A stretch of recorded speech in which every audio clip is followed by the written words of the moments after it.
नमस्कार. RSS म्हणजेच राष्ट्रीय स्वयंसेवक संघ या देशापेक्षा मोठा आहे काय? संघाचे प्रमुख असणारे मोहन भागवत या देशातील सगळ्या संविधानिक व्यवस्थेपेक्षा मोठे आहेत काय?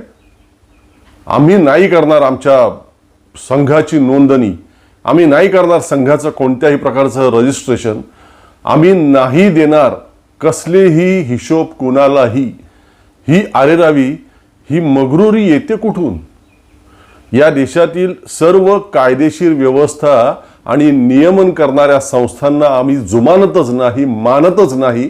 हा उन्मत्तपणा कशासाठी? संघ जोपर्यंत त्यातल्या त्यात काहीसा मवाळ किंवा योग्य संधीची वाट पाहत दबा धरून काहीसा शांत बसून होता, तोवर देशाच्या आणि विविध राज्यांमधल्या सत्ताधाऱ्यांनी नसेल त्यांच्याकडे कधी डोळे वटारून पाहिलं, दिली असेल कधी काही सूट. परंतु आता जेव्हा 2014 नंतर संघ त्यांच्या मूळ रूपात आणि मूळ रंगामध्ये येऊ लागलेला आहे, धर्मांधता आणि मनुवाद याचा प्रचार करू लागलेला आहे जाहीरपणे, गोळवलकरांचे वर्णवर्चस्ववादी विचार आणि तीच पूर्वीची वर्णभेदी संस्कृती पुन्हा देशात लागू करण्याच्या जोरदार प्रयत्नामध्ये जेव्हा आता संघ गुंतलेला आहे, तेव्हा आता त्याच्याकडे मवाळपणे कोण पाहिल? 1947 नंतर रक्त आटवून प्रयत्नांची पराकाष्ठा करून स्वातंत्र्य आंदोलनातील नेत्यांनी आणि नंतर त्यांच्या पुढच्या पिढ्यांनी, वैचारिक वारसदारांनी हा देश घडवला, उभा केला, प्रगतीपथावरती आणला, आधुनिक आणि विज्ञानवादी विचारांची कास धरून तो विकसित केला. त्या आपल्या या देशाला पुन्हा पुराण काळाकडे आणि मनुवादी संस्कृतीकडे नेण्याचा प्रयत्न संघाने देशभरात आता पूर्ण ताकद लावून जोरदारपणे सुरू केलेला असताना त्याकडे डोळेझाक करून कसं काय चालेल? आणि म्हणूनच लोक कर्नाटकाचे गृहमंत्री प्रियंका खरगे यांनी संघाला बजावलेली नोटीस अगदी योग्य आहे, 100%. यापूर्वीच्या काळात जे झालं ते झालं, आता तसं चालणार नाही. संघाचं काही संस्थात्मक रजिस्ट्रेशन असेल तर दाखवा, सर्व पैशांचे आवक जावक हिशोब दाखवा, बँक अकाउंट ऑडिट वगैरे सगळं दाखवा. या सगळ्या गोष्टी दाखवा, सादर करा. अन्यथा यापुढे तुमच्या कोणत्याही कार्यक्रमांना, कोणत्याही उपक्रमांना, कशालाही कर्नाटकामध्ये परवानगी मिळणार नाही, असं गृहमंत्री प्रियंका खरगे यांनी थेटपणे संघाला आणि तेही लेखी स्वरूपामध्ये कळवलेलं आहे, बजावलेलं आहे. या देशात साधं एखादं गणेशोत्सव मंडळ, एखादं साधं नवरात्र उत्सव मंडळ किंवा एखादी सामाजिक संस्था स्थापन केली तरी त्याचं तातडीने नोंदणी, रजिस्ट्रेशन करावं लागतं योग्य त्या ठिकाणी जाऊन. एखादा NGO स्थापन करायचा तरी त्याची रीतसर नोंदणी करावी लागते. आणि इतक्या मोठ्या देशव्यापी संस्थेची, संघटनेची कोणतीही नोंदणी नाही, हेच मुळात अजब आहे. Where did Mr. Bhagwat reply? Mr. Bhagwat replied in his echo chamber with Swayam Sevaks. Which of the questions has he replied correctly? If it is a body of individuals, that doesn't make them exemptable from taxes. They need to still, they need to be tax assessee still. So that means tomorrow even I will form a body of individuals with the same format of RSS, and I will take Guru Dakshina, and the IT and the government will agree to it. I will also call it Guru Dakshina. I will also call it Dakshina. Will the government agree to it? And what is the point of Mr. Mohan Bhagwat addressing Swayam Sevaks? They are already brainwashed. If he is so confident that he is legally correct, let the entire RSS have a debate with the legal experts. Let them have a debate with constitutional experts, not in an echo chamber where you will talk to your Swayam Sevaks, they will only clap, they will only cheer you, and then you claim victory. See, you are answerable. I have told you, right? If they want to really have a debate, let's set the tone for debate. Let us set some parameters. Let's set some wireframe for a debate. Let us debate only on the things that they have printed in the Organizer magazine, on the Constitution, on the national flag, on the freedom struggle, whatever their ancestors have written, whatever they have published in their mouthpiece Organizer, on the flag, on the Constitution, on RSS, on Dalits, on women empowerment. Let's have a debate. या सगळ्या बाबींवरती संघाचे प्रमुख असलेल्या मोहन भागवत यांचे सगळेच खुलासे खरं तर अत्यंत हास्यास्पद आहेत आणि अत्यंत तर्कहीन आहेत. कधी ते म्हणतात संघाची स्थापना 1925 साली झाली, तेव्हा या देशावरती ब्रिटिशांचं राज्य होतं, मग आम्ही ब्रिटिशांकडे नोंदणी करायला हवी होती का? कशासाठी? काय खुलासा आहे हा? अहो, सन्माननीय मोहन भागवत साहेब तेव्हा नाही केली ते ठीक ब्रिटिश काळात, परंतु देश स्वतंत्र झाल्यावरती तरी करायला हवी होती ना. किमान देशात संविधानिक व्यवस्था लागू झाल्यानंतरच्या काळात तरी ती तुमच्या संस्थेची नोंदणी करायला हवी होती ना. चला, ते 1947 साली मिळालेलं स्वातंत्र्य तुम्हाला मान्य नाही, या देशाचा राष्ट्रध्वज सुद्धा तुम्हाला अनेक वर्ष मान्य नव्हता, मनातून तर अजूनही नाहीच आहे. या देशाचं संविधानही तुम्हाला मनातून खरं म्हणजे मान्य नाहीच आहे, नाईलाजाने ते करावं लागतंय, ते असो.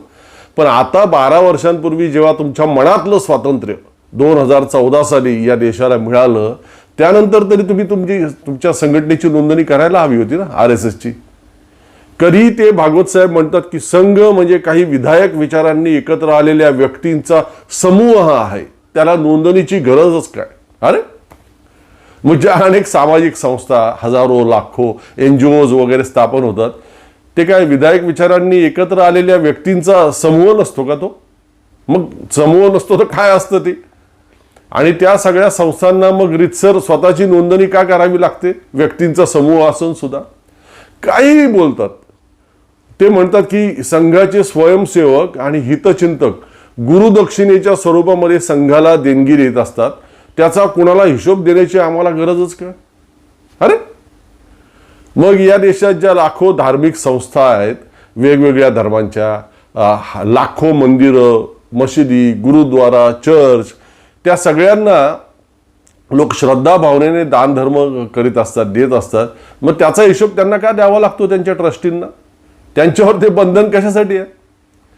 मोहन भागवतांच्या अचाट दाव्यानुसार उद्या जर या देशातील सर्व धार्मिक आणि सामाजिक संस्थांनी म्हटलं की आमचे भाविक, आमचे समर्थक, आमचे हितचिंतक आम्हाला विश्वासाने श्रद्धा भावनेने देणगी देत असतात, दान देत असतात, त्याचा हिशोब आम्ही सरकारला का द्यावा? आणि मग सरकारला चालणार आहे का त्यांनी हा प्रश्न विचारलेला?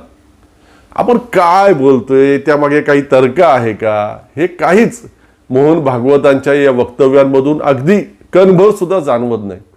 आणखी याबाबत ते काय म्हणतात तर म्हणे, आजवर या देशातील विविध सत्ताधाऱ्यांनी संघावरती 3 वेळा बंदी घातलेली आहे, त्यामुळं संघ म्हणजे काय आहे, RSS म्हणजे काय आहे ते सगळ्यांना व्यवस्थित माहिती आहे, त्यामुळं आम्हाला आणखी नोंदणीची गरजच काय?